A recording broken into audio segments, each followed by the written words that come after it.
La innovación yo creo que es un punto esencial, la investigación. No sé si hemos sido lo suficientemente proactivos en tener este tipo de investigaciones y modificaciones dentro de los empaques a nivel nacional. Los residuos en la gran mayoría no es basura. Yo creo que tenemos que cambiar ahí ese chip de decir es basura, no es basura, es un residuo que puede ser aprovechado.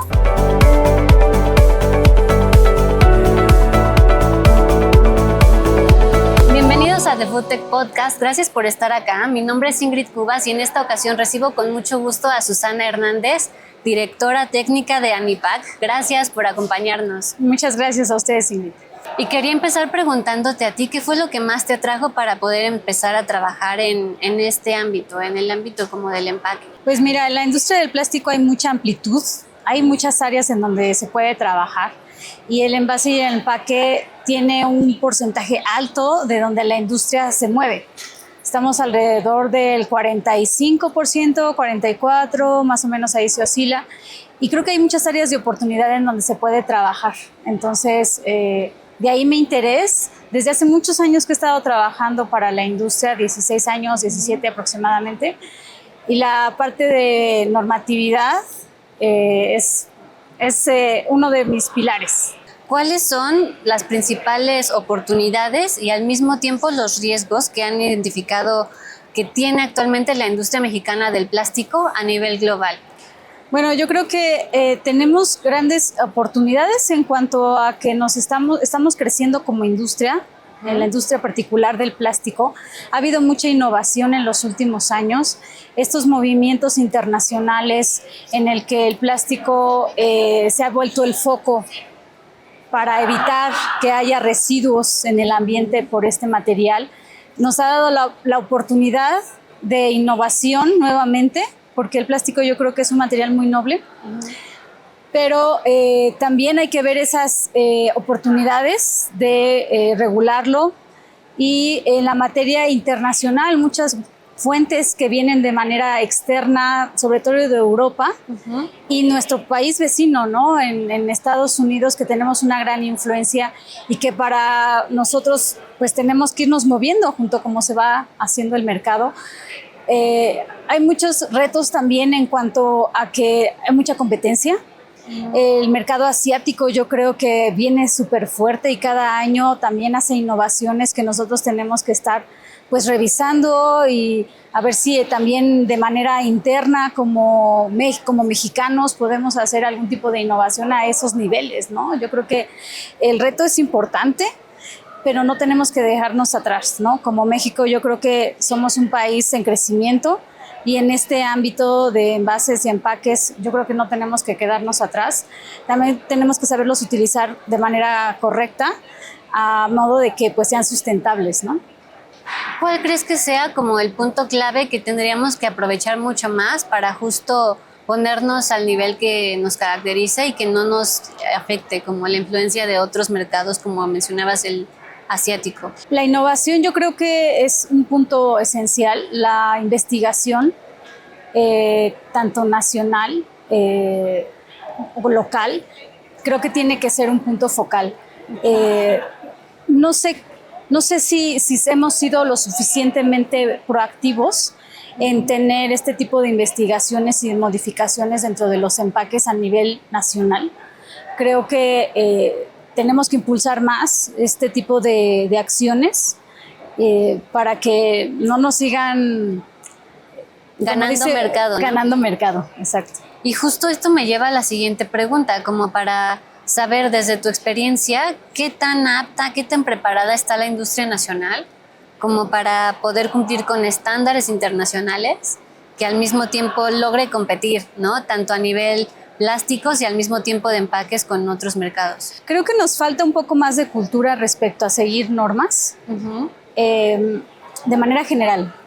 Sin embargo, en este nicho de donde el envase y empaque tiene que ser inocuo, tiene que cumplir ciertas características, creo que ahí es sí o sí tener que seguir esas reglas, ¿no? Si es que quieres seguir en el mercado, si es que quieres avanzar y competir con grandes marcas. Entonces, creo que no hay de otra, más bien se tiene que entrar para poder tener esa competencia normativa. Y justo a partir de estas necesidades que ya identificamos, ¿qué rol juegan asociaciones como ANIPAC para justo tener un frente común que contribuya a que los actores del sector se adapten a estas necesidades? Las asociaciones somos el foco, el impulso que tiene la industria.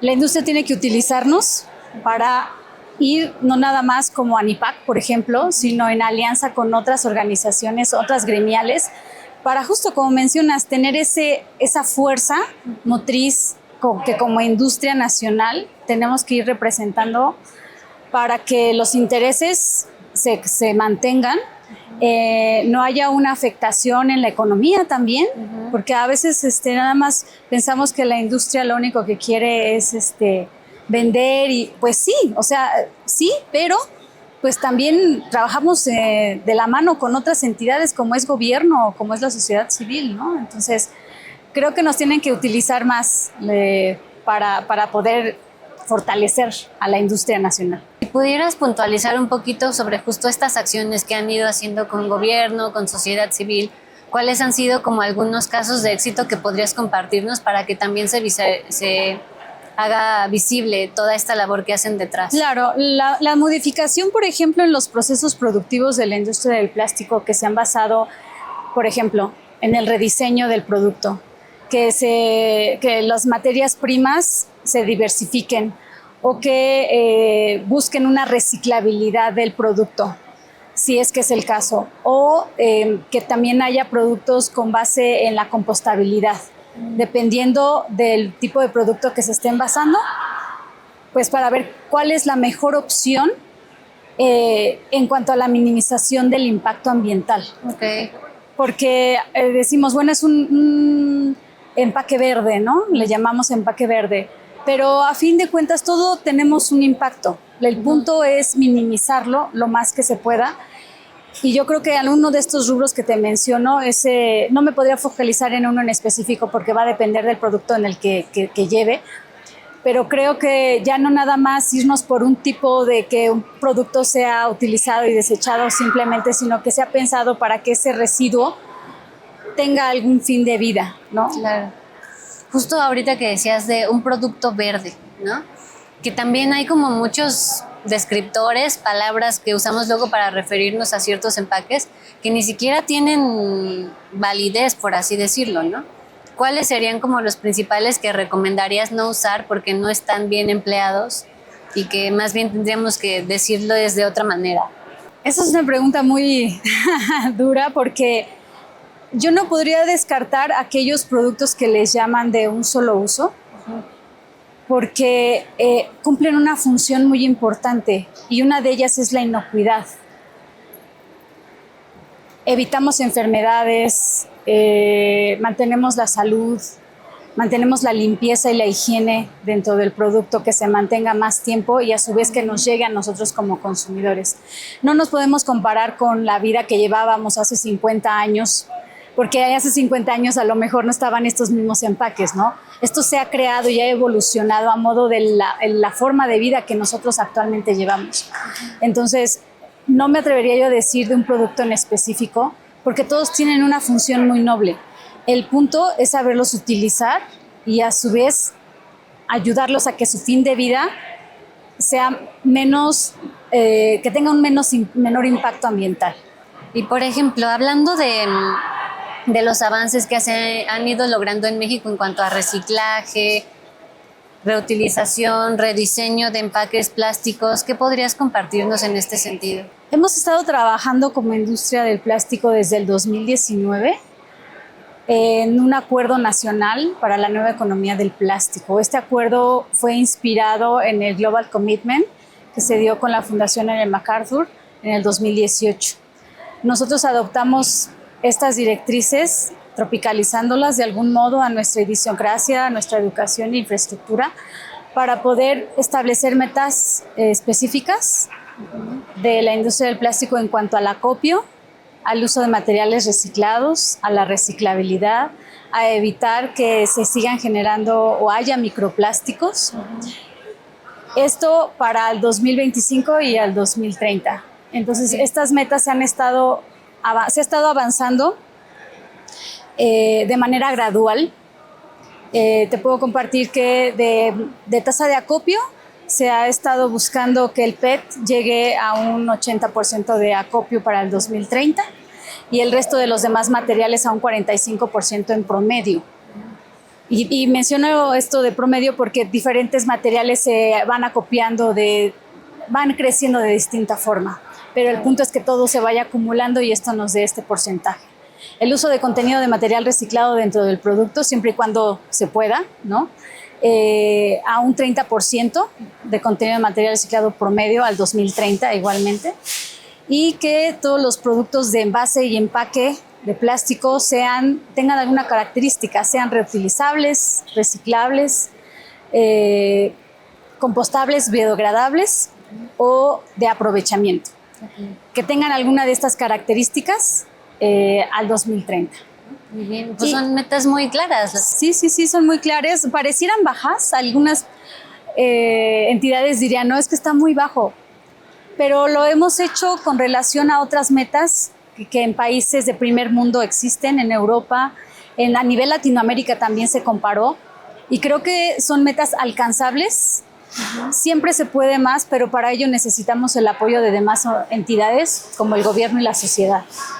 Entonces creo que es válido que pongamos estas metas, que fue muy complicado llegar a un consenso dentro de la propia industria porque no es nada fácil.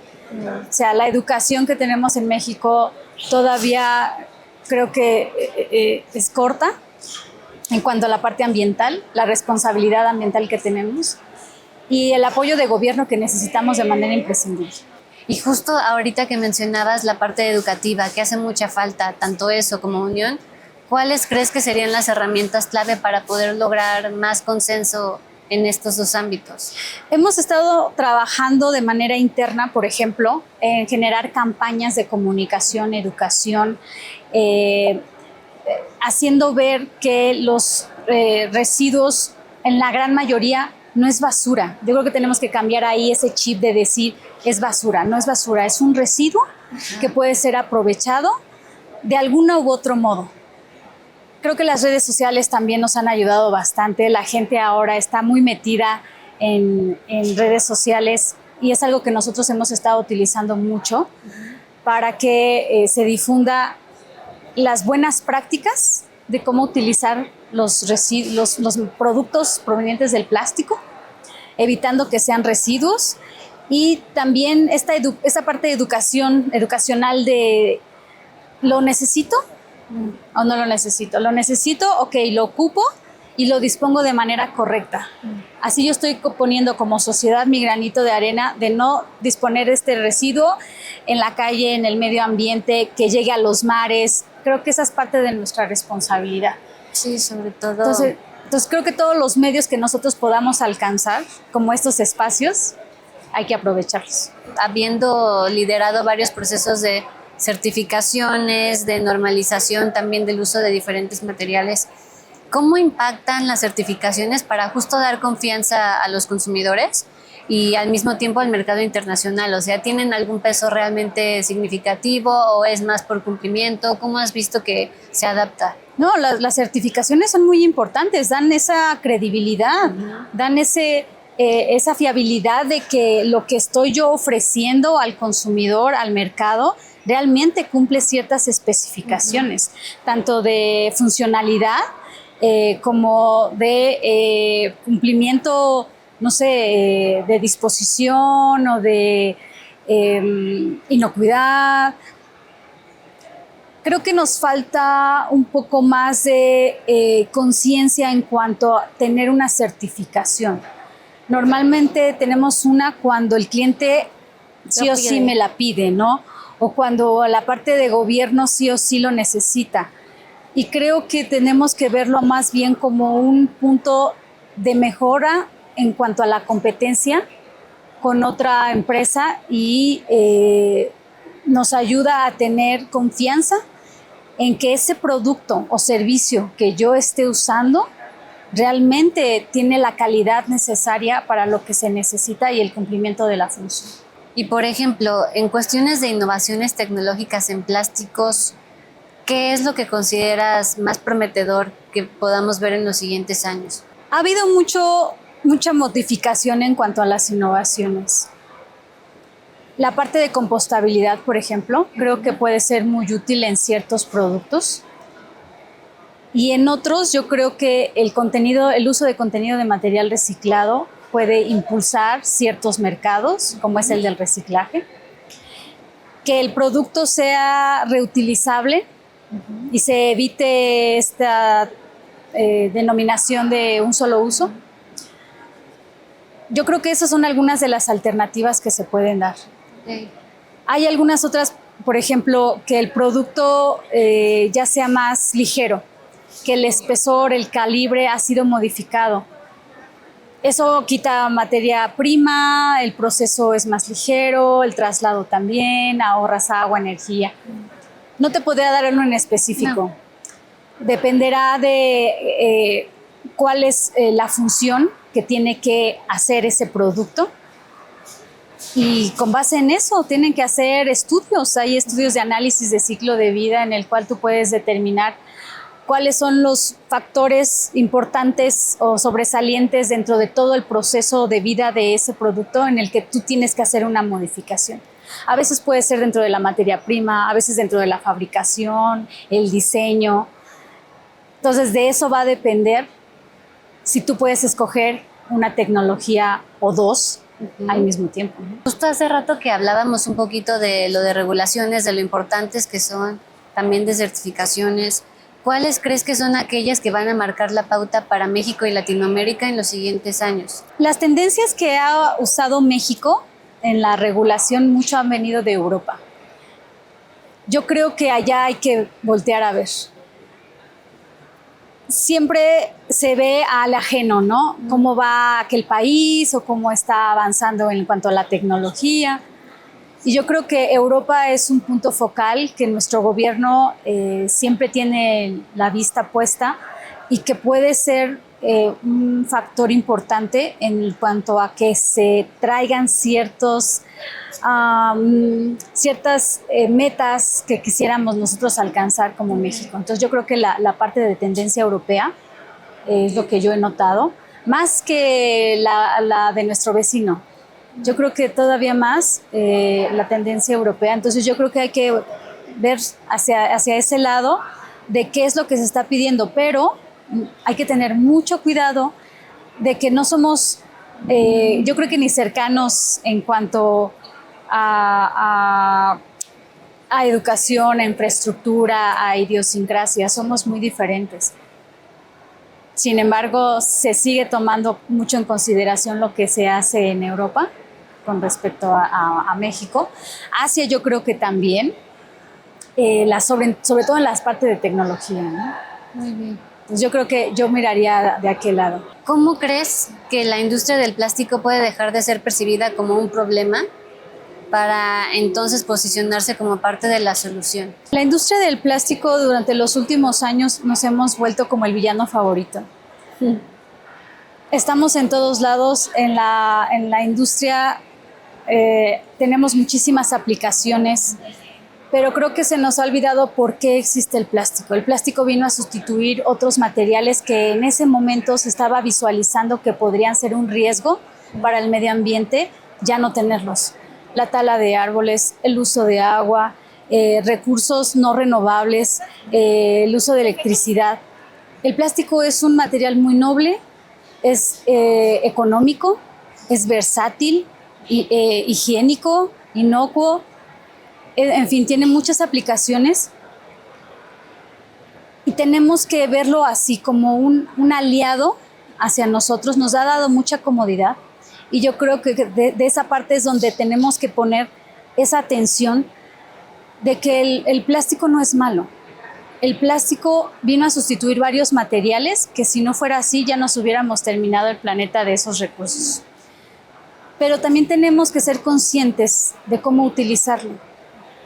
¿Cuánto nos estuvo protegiendo durante la pandemia? Si no hubiéramos tenido ese plástico, quién sabe cómo nos hubiera ido si de por sí, ¿no? Entonces, el plástico es un recurso y hay que saberlo utilizar, como cualquier otro recurso. Usarlo si es que lo necesitamos, disponerlo correctamente y apoyar a que este no se vuelva un residuo, no es basura, sino ayudarlo a que regrese nuevamente a la cadena productiva y vuelva a reincorporarse infinitas veces. Muy bien, pues con este mensaje cerramos. Muchas gracias por habernos acompañado y esperamos volver a platicar contigo muy pronto porque sabemos que vienen cosas muy especiales que van a estar ocurriendo en este sector. Así que muchísimas gracias. No, al contrario, muchas gracias por el espacio.